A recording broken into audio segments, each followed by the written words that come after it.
Hi.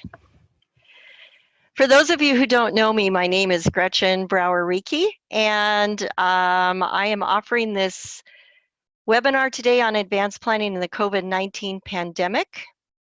First of all, I just want to let you all know, as Dave said, you're all muted. So it's all me. This isn't what I usually choose to do for my seminars, but I like the participant feedback, but in this case, this is how we're going to get through the material.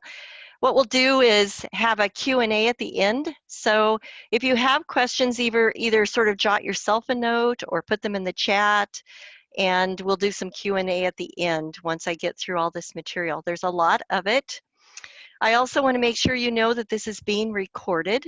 So if we get to the Q&A and you don't want yourselves associated with your question on a recording, put it in the chat and do it anonymously.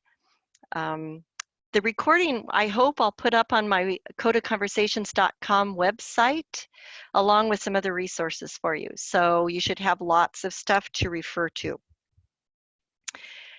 Okay, so for those of you who don't know me, I'm actually a retired nurse midwife, a retired nurse educator. Now I work as an advanced care planning facilitator through CODA Conversations.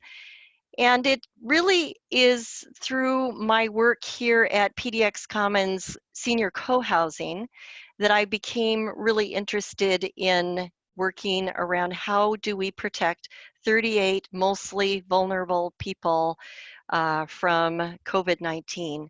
And so I've been kind of diving deep into this literature, and in the process realized that our physicians who are on the front line, all of the practitioners who are on the front line of this in the hotspots around the country are asking for our help. They're asking for people to come in prepared with some decisions so that these overworked, exhausted people, practitioners, don't have to be the ones to introduce these advanced planning decisions when people's illness becomes so great that decisions need to be made. So, what are we going to talk about? What I want to talk about now is, in the next hour, is advanced planning for decisions that might be need to be made if we contract the COVID-19 virus. So that involves understanding, I think it's really important to understand the course of this illness, what could possibly happen, what the risk is for severe illness, what to expect at home and in the hospital, communicating our wishes with the people who matter, and also kind of how can we even begin to get ready for this eventuality. So I hope that's what you're here for, because that's what I'm going to talk about. First of all, I really would like us to give me a nice deep breath, because the fact is that for almost all of us, everything's going to be okay. All right. It's really important that you understand that COVID-19 is not like a death sentence just because you're over 60. Most of us are going to be okay. Some of us are going to have a struggle. And so that's the eventuality that we need to prepare for. So first of all, I want to talk about this chart. I just pulled this about an hour ago off the Oregon Health Authority website. And what this shows is Oregon. So I apologize for those of you who aren't in Oregon, but you can kind of see who it is where we're getting confirmed cases of COVID. Now understand this 690 people is an artificially low number. We know that there's many more people out there experiencing COVID illness and carrying the virus who have never been tested. So we're almost to 700, that's growing every day. But look at where the bulk of these infections are, which is interesting, right? I mean, these are coming from people between 30 and 70. But you'll notice as we get into who's being hospitalized with this, is the percentage of people hospitalized in the lower ages is far less. And then as you go up in age, the percentage of people who land in the hospital increases. Right? Can you all see that? So, and you can also see where the deaths are. All right. So the deaths so far, everybody who's died in the state, all 18 people, have all been over the age of 60. So that's kind of what we're talking about. So that means younger people are getting it, but it's not causing their death so far. We know that it can, and we know around the country in hotspots there are some younger people dying. But so far in Oregon, it's up in our high age risk group. So, who's at the most risk for serious illness with COVID? On the right side of this chart is the ordinary flu, the flu that we see every winter. And you can see down here that in every age group, even the highest risk of death for those older adults is less than 1%. However, with COVID-19, we stay nice and low, under 1%, well under 1%, all the way up to age of 50. And then we take a little jump between 50 and 60. And then we start like almost doubling the rate with each decade that we are older. So we know that older adults are the ones who are at the highest risk. And that's, you all know that because you've heard that in the media over and over and over again. The reason that may well be true is not only our older immune system, but also the fact that older adults tend to carry more underlying conditions. The longer it is that we've been alive, the more chance we have to run into problems. So the CDC says that the underlying conditions that offer the most increased risk of dying from COVID are cardiovascular disease, diabetes, chronic lung disease, hypertension, and cancer. And cancer is probably related to cancer treatment where your immune system is compromised. And so if your immune system is compromised, it's going to be a struggle for you to fight off this virus. So those risks over no underlying conditions are, about 10% to 6% higher. We also know that people with kidney disease, obesity, prior stroke, frailty, and smoking are also at increased risk.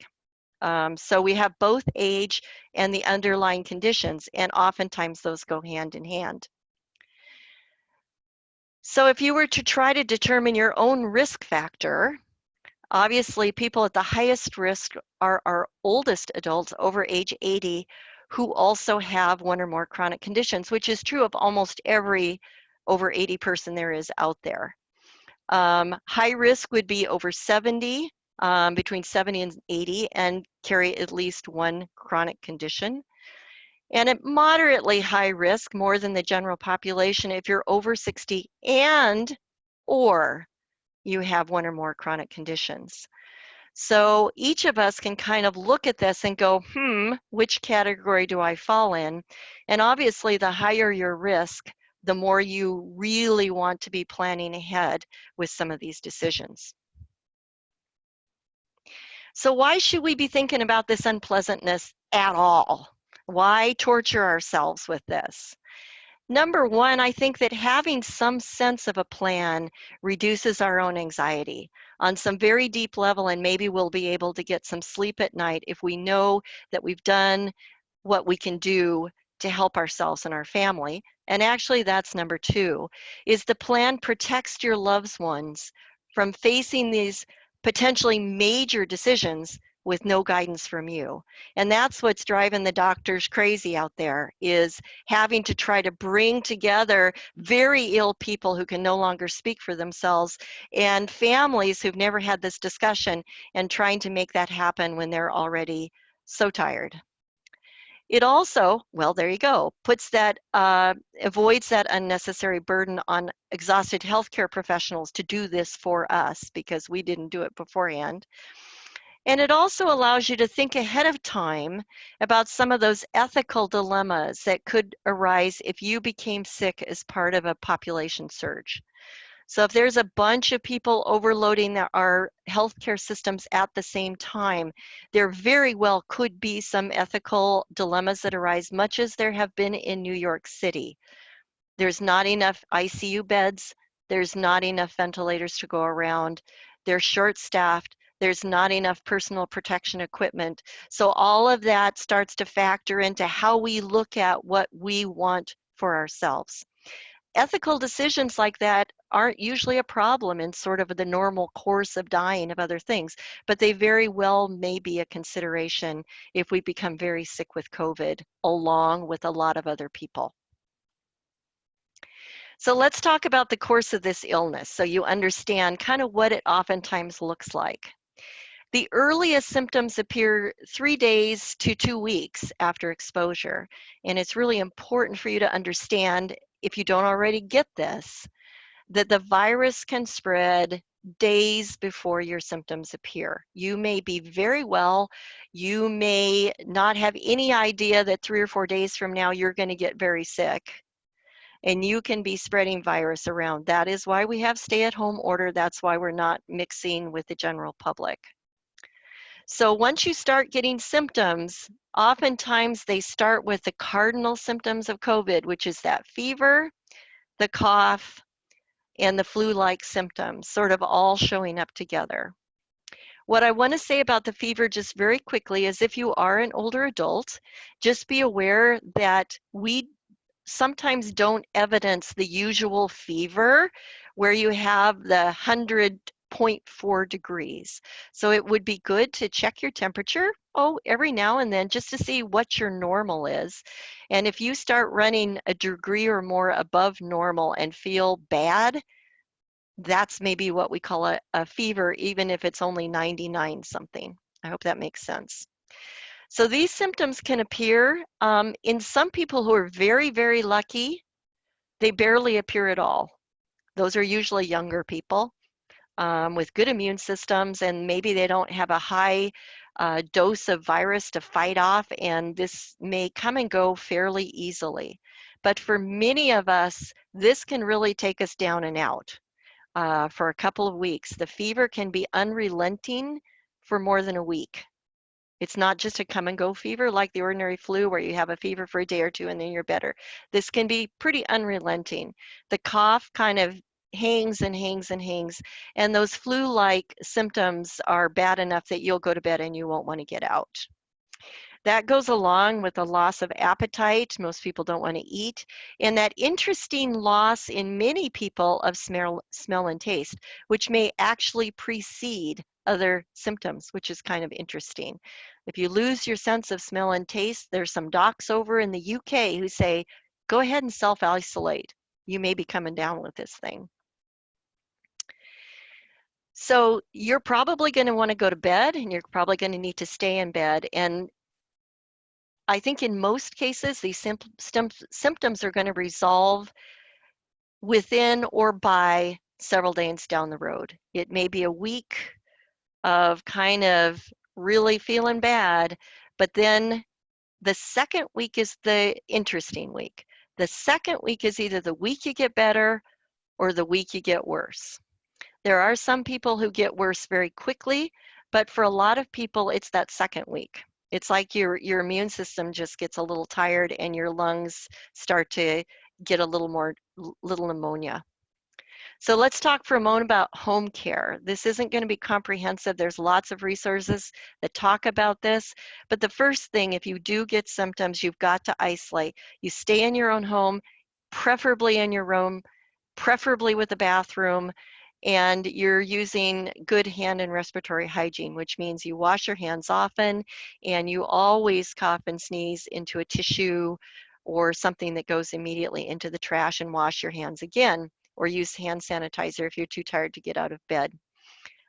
Try to keep, if you have a caretaker with you, the caretaker should stay out of the room as much as possible. Stay in touch with your primary care provider, but don't go in unless you've talked to them and they tell you it's time. We really, really, really don't want people with COVID symptoms showing up at doctor's offices, urgent cares, or emergency rooms. If you do have to come out to go to the doctor, always wear a face mask.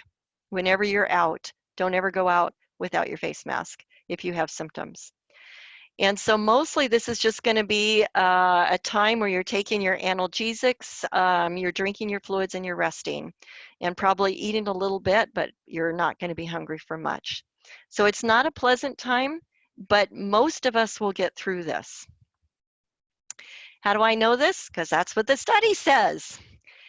When they look at a whole bunch of people in China who got sick, 81% were never sick enough where they had to go to the hospital. Now, that doesn't mean they weren't good and sick at home. So when we say mild, that's kind of a relative term. That doesn't mean they necessarily had an easy time, but they didn't have to go to the hospital for more support. About 14% did have to go to the hospital because they were becoming so short of breath they couldn't manage at home. And then by the time we get to this 5% of critical care, those are very often people who are the at-risk people to begin with. Those are the older adults, oftentimes with one or more chronic conditions, who their bodies just simply can't support that onslaught from the virus, and the immune system isn't able to handle it. So another way to look at that, and I want this to be reassuring, is that the vast majority of us will be able to stay at home. The vast majority of us. A few of us will have to go to the hospital to get a little bit more care, and very few of us are going to end up here in this critical care needs. So I hope that's kind of reassuring to you, even though I'm going to go on and talk about what happens if we land up on the tip of this needle here. Okay, most of us will stay down here. Most of us will have a heck of a time, but we're going to come through it without anything needing to go anywhere.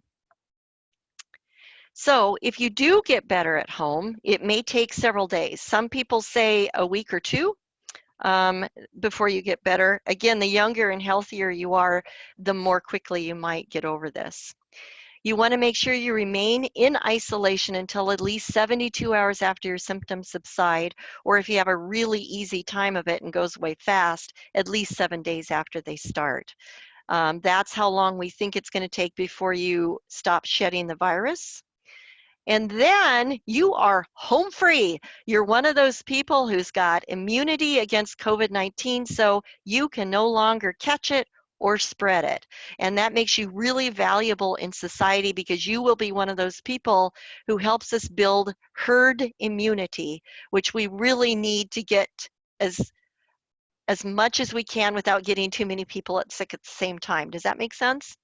We want as many people as we can coming through this without so many that the people who need hospital help can't get it because there's too many people. This is what we're going to be dealing with until next year when the vaccine comes. When the vaccine comes, it's going to allow us to get that herd immunity without getting sick first.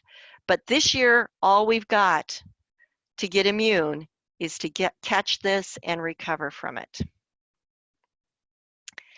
Now, if you're going the other direction, if those early symptoms don't improve, and now in addition to that, you're becoming short of breath. And some people don't know what that means. What would it mean if I was short of breath? What that's going to mean is even getting up to go to the bathroom out of bed is difficult because you're having to catch those breaths. Sometimes people talking to you can tell because you have to stop and take breaths in the middle of your sentences. Okay, that's an indication that somebody else can see that you're having trouble breathing. Shortness of breath means that you have to think about breathing and you end up thinking about breathing all the time, when as before, you could just breathe without having to think about it. So that's a problem when you start getting short of breath. What happens then is we start seeing low oxygen levels. Pulse oximeters are all over the place. Many of you may have one or have access to one. You can go into, or you used to be able to go into Walmart or Fred Meyer and buy one in the pharmacy section. You stick it on your finger and it tells you what your oxygen saturation is in your blood. Now, normally, most of us run around over 95, somewhere between 95 and 100%. But when people are starting to get short of breath, they will see those oxygen levels dropping down into the low 90s, the high 80s, the mid 80s. When we see that happening along with shortness of breath, that's a cue. You should be talking to your doctor about going in and getting evaluated for hospitalization. Also, that persistent pain and pressure in the chest. A lot of people who have COVID say it just hurts to breathe. It just hurts. Feels like your lungs have glass in them, ground glass. And actually, it looks like that on X-ray too. New confusion from low oxygen levels is a pretty emergent sign, as is bluish color. So that may be you waited a little too long. It's time to talk to the doctor about getting in and getting evaluated for going to the hospital. So this is where we come to the first decision point. And I threw this decision point slide in here 3 times in this presentation. I will come back to it and we'll talk about these points. But the first decision point is, do I want to go to the hospital? For now, we're going to say you do. So let's talk about going to the hospital. Pretty much everybody who's admitted to the hospital with COVID has evidence of bilateral interstitial pneumonia. It's a very severe viral pneumonia. It's not the same pneumonia that you got your pneumonia shot for. Your pneumonia shot does not help this. This is a pneumonia that pretty much runs its course and we can't make it go away. So what you can expect at the hospital is you will be met with healthcare personnel in full personal protection equipment. The gowns, the masks, the goggles, the whole shebang, and every contact you have for your entire hospitalization, people will be dressed in spacesuits. That's the way that's going to go. And you will be isolated in your own room. The hard part about that is that isolation is going to include your family and friends. Hospitals are not letting any visitors in during hospitalizations. There's not enough PPE to go around, and it's too risky to have people come in to a COVID positive room and then carry that back out into the community. So this is a pretty big deal, and it's something that people need to understand is true of hospitalization. Understand that there's no treatment to cure the virus, that there are some drugs like the anti-malarial drug that President Trump was touting last week is the cure, isn't the cure. There are some things being tried, there's some research going on, but at this point there is nothing that consistently helps people clear this virus. So that means that the treatment that you're offered is to try to help support you so your body can build immunity and fight this off. That's what we're trying to do, is to keep you going so your body can build those antibodies and eventually fight this virus off and heal itself from that pneumonia. And the way we do this is mostly by giving you oxygen. So that's low flow oxygen, sometimes high flow oxygen, and sometimes they'll even go to a BiPAP, although that's also controversial, as a way to try to help push that oxygen into your lungs. There may be respiratory medications, perhaps inhalers and things to try to open up your lungs and help you with your breathing. Antibiotics are often given to try to deal with the potential for secondary bacterial infections. You can actually get bacterial pneumonia on top of your viral pneumonia, and that just makes everything worse. So usually they give you antibiotics even though it doesn't cure your viral pneumonia. Pain medications are often given because people can be very uncomfortable. And one thing I want to say about pain medications is just to make sure to note that morphine may be given more to help with shortness of breath and air hunger than it is as a pain medication. In very small doses, it can really help people who are struggling with their breathing and kind of have that sense of panic because they feel like they're not getting enough breath. Very small doses of morphine help that. So if you're offered morphine, it may be for your breathing more than it is for pain. And usually those doses are pretty tiny. You'll be monitored for worsening symptoms. And the thing I want to say about that is because of the lack of PPE and the possibility of being very short-staffed if there's a surge, much of your monitoring will probably be electronic from the nurse's station. So you're not going to have people at your bedside. You may not have people coming in very often at all. They will probably hook you to some machines that will tell them how your pulse ox is doing, how your blood pressure is doing, those kinds of things. So much of your monitoring will be done from outside of the room. So it's likely to be a pretty lonely stay. If you get better, it's oftentimes likely that it will take a couple of weeks to do that. So it may be a couple weeks in the hospital before you can come home. But the good news is you would get better and come home. So yay for that. If the illness continues to worsen, which it can do, oftentimes still in that second week, 30% of hospitalized people continue to deteriorate. Again, that's usually the high-risk people. Those are usually the older adults with pre-existing chronic conditions. And if that happens, you develop an even increased risk of major complications and possible compromise of your other organ systems. I just want to mention just two of the things, and I am not an intensivist, but these are two of the things that tend to take down people who are critically ill.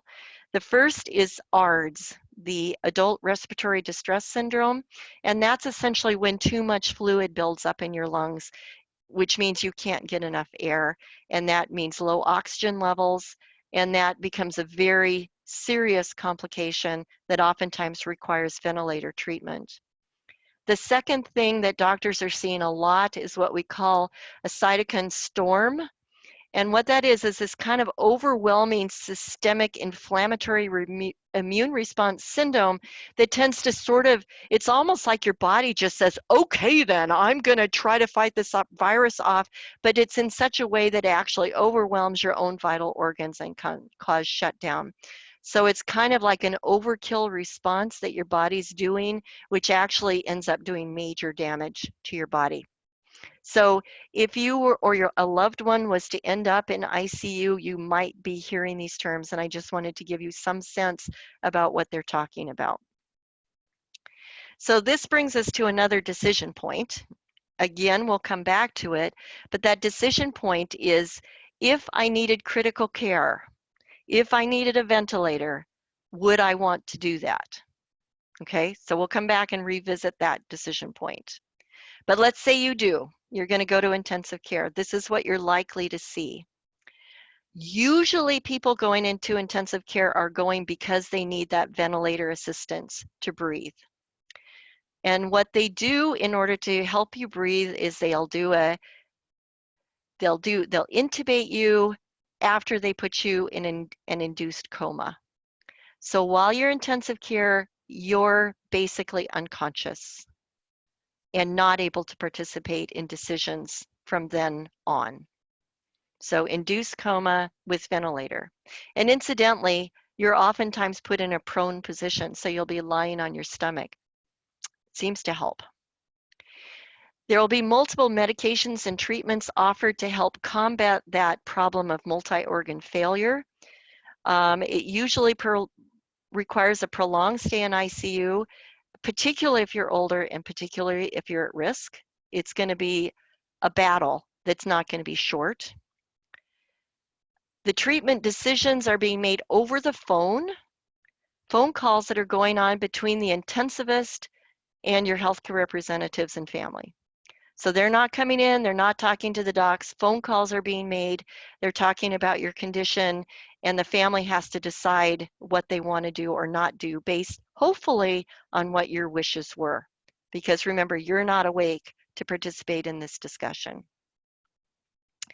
And this is the part that just really took me aback. By the time you get to intensive care, by the time you get on a ventilator, the mortality rate is just going to be really high. 60 to 80% will not survive, even with the best of modern intensive care.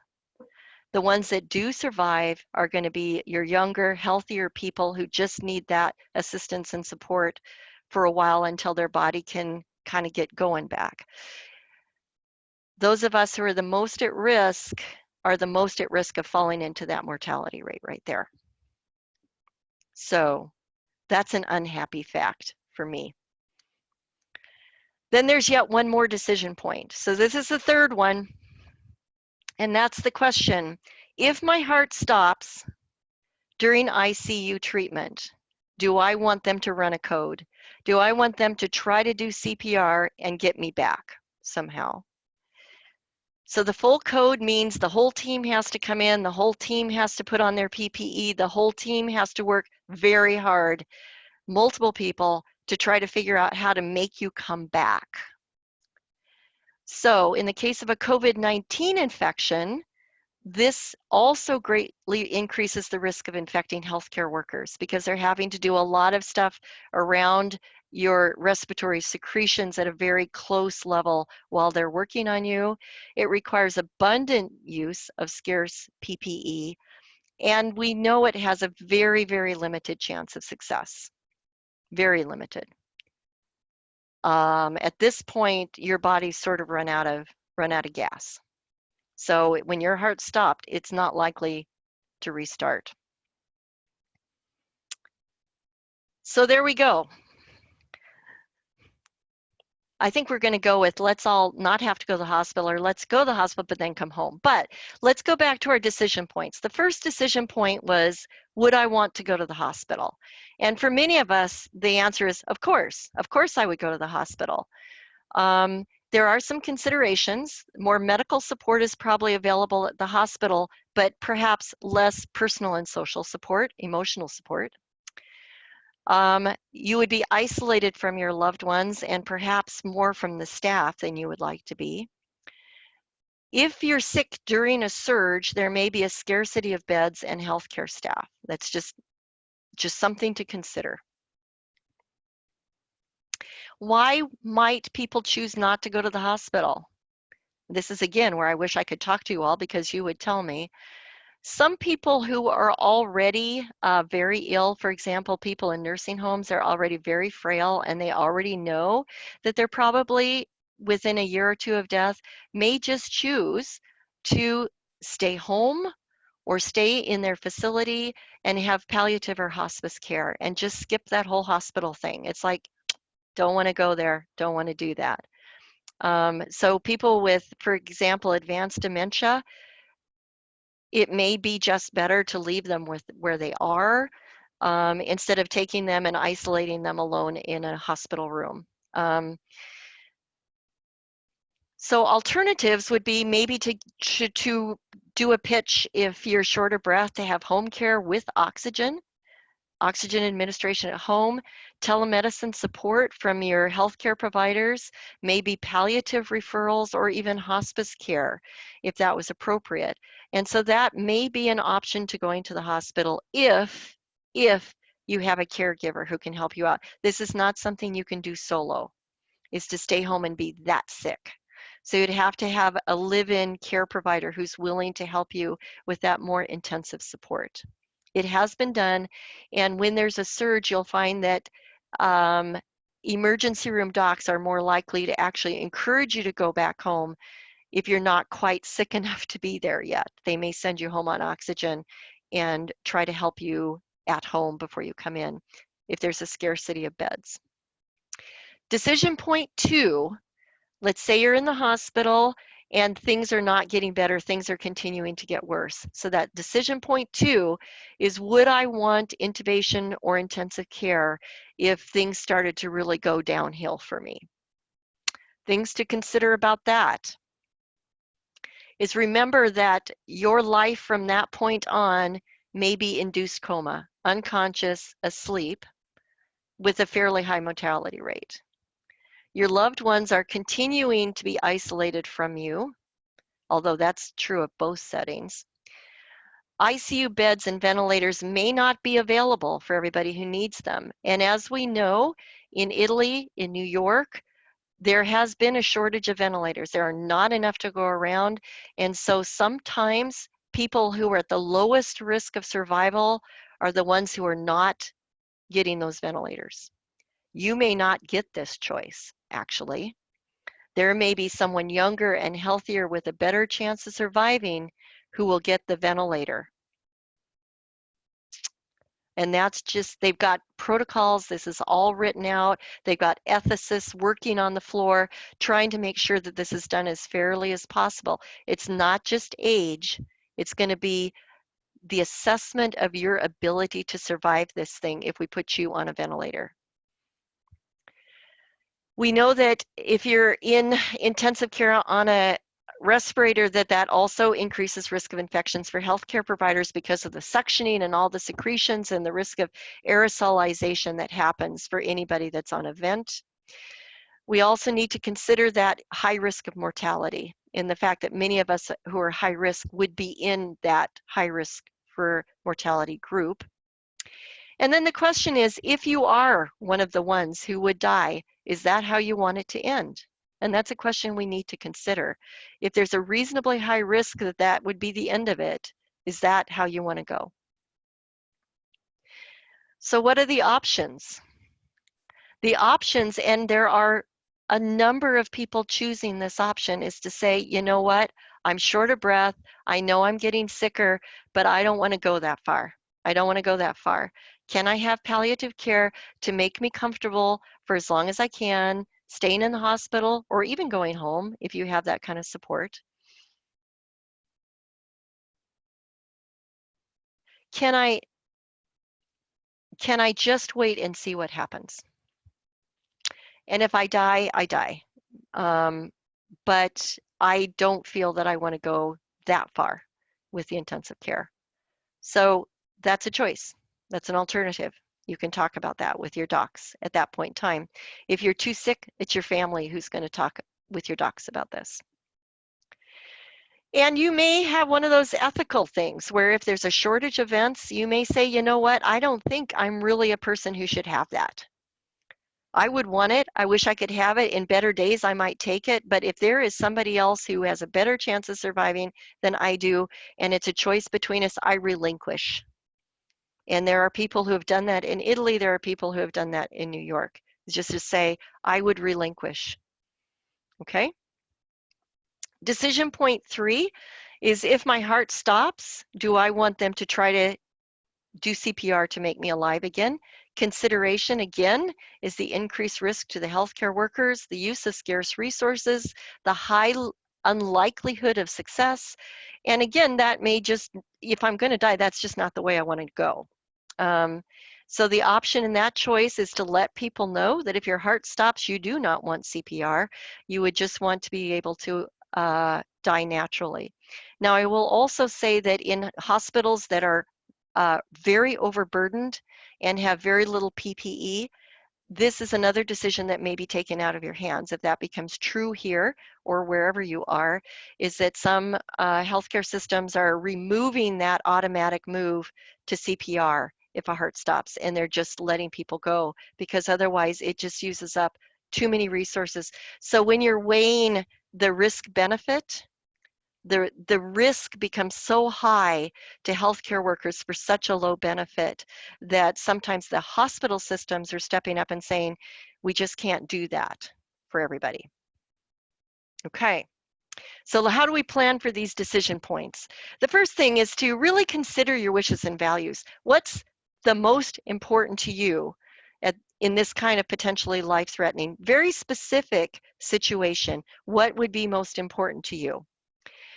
Talk with your loved ones, your family, the people who care, and talk this through with them, because we're all in this same boat, actually. We're all in the same boat of having no immunity to COVID. And sometimes our 30-year-olds, 40-year-olds are going on that vent too. So this is something we should be talking about together with each other and bouncing our wishes and thoughts off of.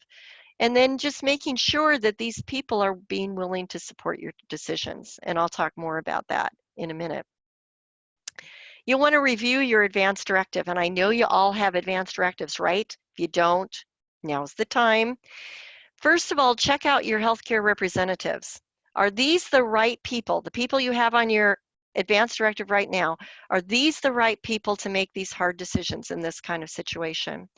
Also consider it is possible that your spouse, if your spouse is your primary, could end up getting sick at the same time you do, and may be in no position to make these decisions. So you want to really make sure that whoever your backup is on board. And hopefully not everybody is sick all at the same time. And then look at your other instructions. Does it adequately cover your specific COVID-19 decision points? And I would say Probably not.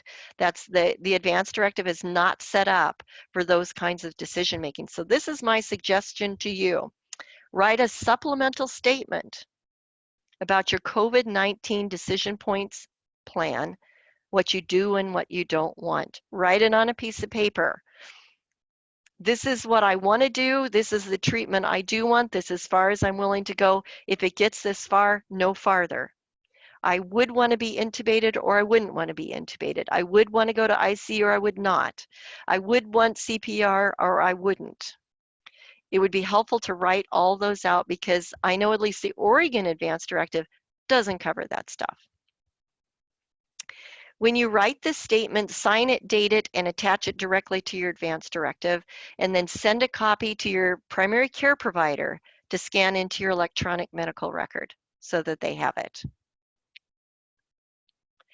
If you have a POLST, and many of us don't, and that's okay, but if you have a POLST, review it now to make sure that those decisions on the POLST are consistent with the decisions that you want for your COVID-19 decision point plan.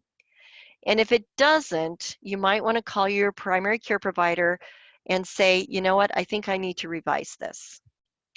If you don't have a POLST and you think you should, and ordinarily a POLST is for people who are really facing end of life within the next year or two. So many of us probably don't, and many of us probably still don't need one. But if you think you're in that gray area and you think it'd be helpful, go ahead and call your primary care provider and talk about that. Realize that because they're sort of shutting down ambulatory care centers, you probably just can't make an appointment to go in and talk about this anymore. Probably has to be. I'm going to interrupt. We've had a few people ask what a POLST is. Oh, POLST. POLST in Oregon is the Portable Orders for Life-Sustaining Treatment. It used to be known as Physician Orders for Life-Sustaining Treatment, sometimes known as Medical Orders for Life-Sustaining Treatment. You find these, it's usually a pink or a bright green or some kind of document. You get it from your primary care provider, and it is where you can say, I do or I don't want CPR, and what level of care, if you were to get sick, what level of care you would choose to accept. Going from comfort care, which is stay home, don't want to be in the hospital, to intermediate levels of care, which is I would be in the hospital but no intensive care, to do everything you can to prolong my life. So it comes from your healthcare provider. It is a physician's order or a healthcare provider order, and it also applies in the field. So emergency medical personnel will follow that order. Okay? And you can look at whatever state you're in and figure out what that is. Again, in Oregon, if you're in Oregon, it's called a POLST. So you can Google POLST Oregon and you'll go right to the site and be able to see one. All right, let's talk to your family because this is important. This is so important because you may be in no position to make these decisions for yourself. So hopefully you talked to your family when you were considering your plan. Now you're going to talk to them and share your plan. And this may be broader than the people you originally talked to. And that includes your supplemental Advance Directive statement and a POLST if it's applicable. And again, for many of us, a POLST is still not applicable. So share that and explore together the challenges of having your healthcare representative, that's HCR, or loved ones making these difficult decisions without being able to be with you. It's going to be very difficult, challenging, stressful. Most decisions, again, will be made over the phone in consultation with whatever hospitalist or intensivist is taking care of you, okay? So what you want to ask your family, especially your legal healthcare representative, can you make hard decisions for me, respecting my wishes, even if it means letting me go? Really, really, really hard questions. You want to get your people on board. If the worst happens, and this is going right down that rabbit hole, I'm not going to spend a lot of time on this, but I want you to recognize that when we drop our loved ones off at the emergency room and they're admitted, there is a small potential that would be the last time we see them face to face. Most of us are still going to come home. and we're going to get better. We're going to be lonely and we're going to be isolated. But for some very few, very vulnerable people, that drop off may be the last goodbye. Most of us are going to be able to have digitally communicated conversations while we're in the hospital. Hospital staffs are trying very, very hard to do this with iPads, phone calls, all kinds of ways, even with people in ICU who are in that induced coma, is they're holding a phone up to their ear and allowing their family to say goodbye. And when I talk about saying goodbye, I always bring up Ira Byock's The Four Things That Matter Most. Those are the messages that we help people with when they say, I don't know what I would say over the phone. Your version of please forgive me, or perhaps I forgive you, or perhaps thank you, or perhaps I love you, or perhaps versions of all of those things.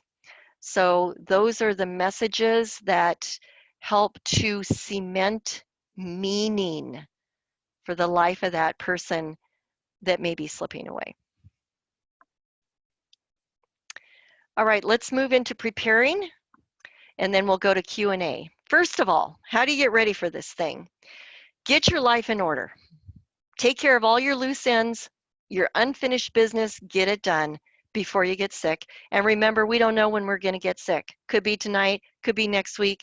The surge, the big surge, the high point in the Oregon COVID infection surge is supposed to be May 6th, I think, according to the projections. So we've got another month of this. And people are getting sick every day. More people are getting sick every day. Mostly in Oregon, we're doing pretty well staying within the capacity of the healthcare system. But this is not something you can just wait. I'll do that tomorrow. I'll do that next week. I'll get around to it next month. Plan for isolation at home. Where will you be? Who can help you? And what do you need to take care of in advance? What needs to get this place ready so that you could be in isolation? And then the question you want to ask yourself, if I woke up tonight with a fever and couldn't leave my home for 2 weeks, am I ready for that? Okay, so start thinking about what needs to happen in order to be ready. And that may be everything from having Tylenol on hand to making sure there's somebody who could do your laundry, to who can bring me some soup. There could be all kinds of things. So that's who, what, how questions that you'll want to answer. Think about that and you'll sleep better at night. Know how to use communications technologies so you can communicate with your loved ones during isolation. That could be anything. That could be FaceTiming, that could be Skype, that could be any number of things. Just make sure that you all know how to use it and that you take a charger if you go anywhere. Take your charger. Communicate your decision points and wishes clearly, both in conversation and writing, as completely as you can with your family and loved ones so that everybody gets it. This is what I want if this goes down a wrong path.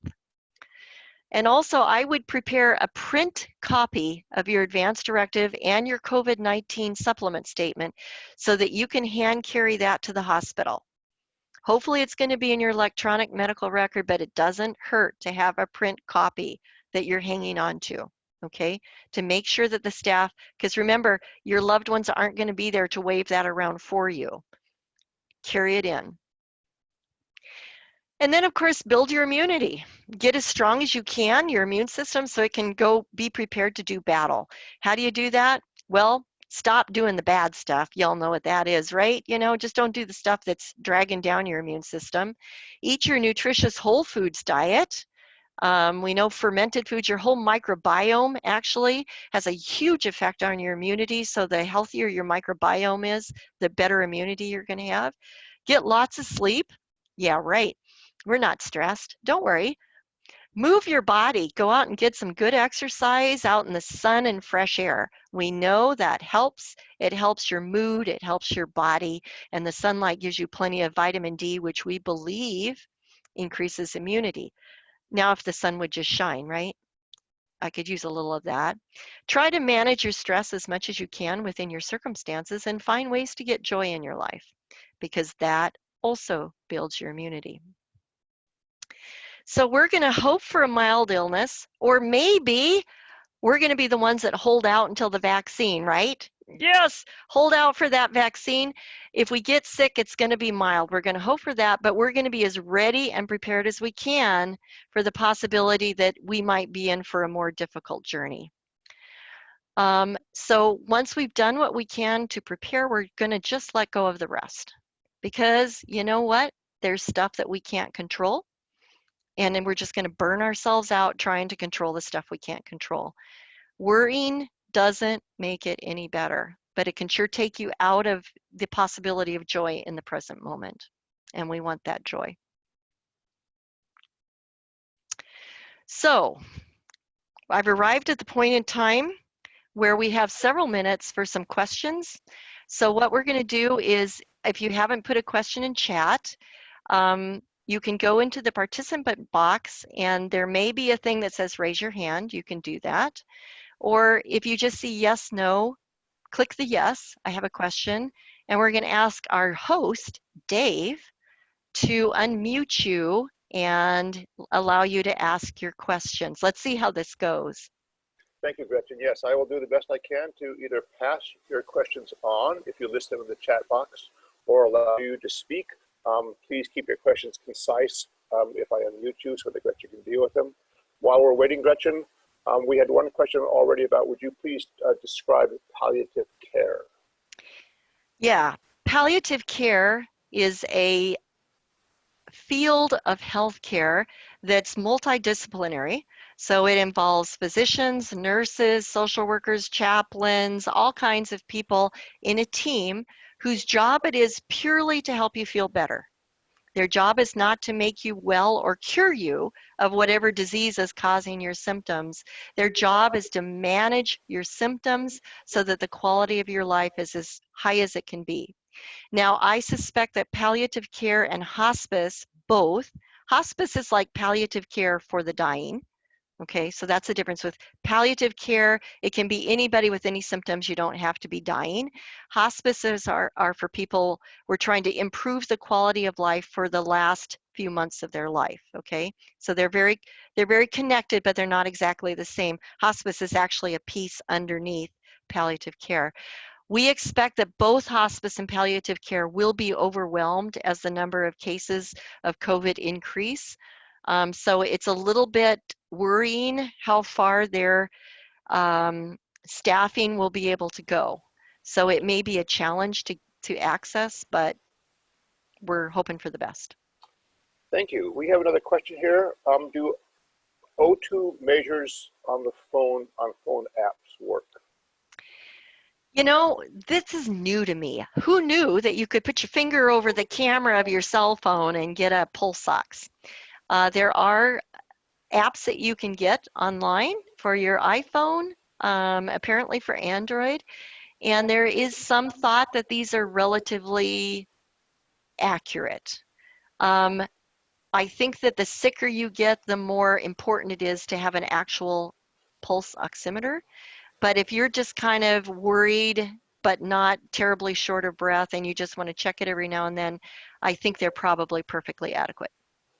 Great. And a related question, if somebody was chosen to receive oxygen support at home, how would that work practically? What they would probably do is, just like for many pulmonary patients, chronic pulmonary patients, they have oxygen tanks at home and different pieces of equipment that help to concentrate that oxygen. And so you would be working through telemedicine with your physician and probably with a pulse ox to try to figure out what level of oxygen administration maintains your oxygen saturation in your body at the optimal level. So that would probably involve multiple phone calls back and forth. It's probably not going to involve people coming to your house to see how you're doing, because again, there's probably not going to be enough people and there's not going to be enough PPE so that people can do that without putting themselves at risk. So that's why it's important that if you get that sick, you have a helper at home who can help manage those things along with you and do some of those phone contacts. Great, thank you. I see all the questions coming through the chat box, so that's easier for me. Not seeing anybody raise their hand to speak on screen, but if so, let me know. We have another question here. Is there any data yet on how long immunity lasts in those who have recovered? Is it related to how mild or severe the case was? I don't think they know enough to be able to say that for sure. I think most of the experts say, like any other COVID virus, we expect this novel virus to lead to immunity. There are a few case reports, anecdotal evidence where someone, they thought they were over it and then it came back in China, but there's thoughts that they probably actually hadn't cleared the original virus and that it was a problem with testing. So the assumption is there will be immunity. We do not have any idea yet how long it will last, but it will last at least until the vaccine. We're pretty sure of that. And by the way, the test that's going to demonstrate our immunity, the antibody test, is in development. So we actually don't have that yet, but it's coming. Wonderful. I'm not seeing any other questions at the moment. I want to remind people of this last slide before you references Gretchen's website, codaconversations.com. Give her 2 or 3 days and she'll have links to a recording of this presentation along with a set of the slides. And anything else, we've had a request for some post and other data links for Washington State as well as Oregon. So Gretchen will find those for you. Can I just speak to that? Please. Again, if you just Google POLST Washington, there will be plenty of resources that will help you find what the Washington form looks like. Almost all the forms are very familiar from state to state. They ask most of the same questions. They're set up the same way. But again, it's not something you can just sort of print off and fill out yourself because it's a physician order or your nurse practitioner or your physician's assistant. So it really has to come from them and it has to be signed by them in order to be official. Great. But you can take a look at it online. So we have a technical question and then the medical question. The technical question is, will the saved file include Gretchen's voiceover? The saved file should be exactly what you've been observed. So the slides and Gretchen's video of her talking. The medical question is the following. Gretchen, could you please speak about the particular issues a person living alone might face? Yeah. I think that people who live alone are probably going to have the most difficulty planning. Unless you have family or friends who are not at high risk for COVID complications nearby who would be willing to isolate with you and help take care of you, that could get to be a problem. So that's partly why I want you to think about this in advance, is because you really have to consider, how is that support system going to be set up? How is this going to work for me? Some people will end up being sick alone. And for them, preparation is going to be even more important. Do you have enough Tylenol? Do you have soup? Do you have everything that you could possibly think that you might need if you were down in bed with a fever for a week? Do you have people who can at least check in with you on video chat 3 or 4 times a day to make sure you're doing okay? So it's a challenge to plan, but I think that it's important to think that through before we get to the point where you get sick. That's a really hard time to try to start planning and trying to throw things together at the last second when you're already feverish and shedding virus. Great. Another question. What can you say about people in their 70s or 80s with no underlying conditions? What is their relative risk? What we think actually is people who are relatively healthy in their 70s and 80s probably stand a better chance of coming out of this well than people who are younger who do have conditions. So you should be closer to that large segment of about 81% of people who come out of this without having to go to the hospital. And you stand a better chance, if you do end up going to the hospital, of being able to be discharged without critical care. Again, some of us will be lucky. I've heard of a 90-year-old who just kind of had a mild illness and was at home and kind of down and out for a couple of days and popped right back. So he was 90 and otherwise healthy. So I think it's really the combination of age and those chronic conditions that's going to be the tough nut. I think those of us who just have age are going to probably do better. All right. Well, we have a few thank yous here for your time and your energies and efforts. Once again, people, take down codeofconversations.com. Gretchen will post a recording of this session, and there's other information there for you. Any closing words, Gretchen, before I close down the meeting? Be well. Breathe. Go out in the sun. Make your plans, and then just enjoy your present moment. Okay? Thank you.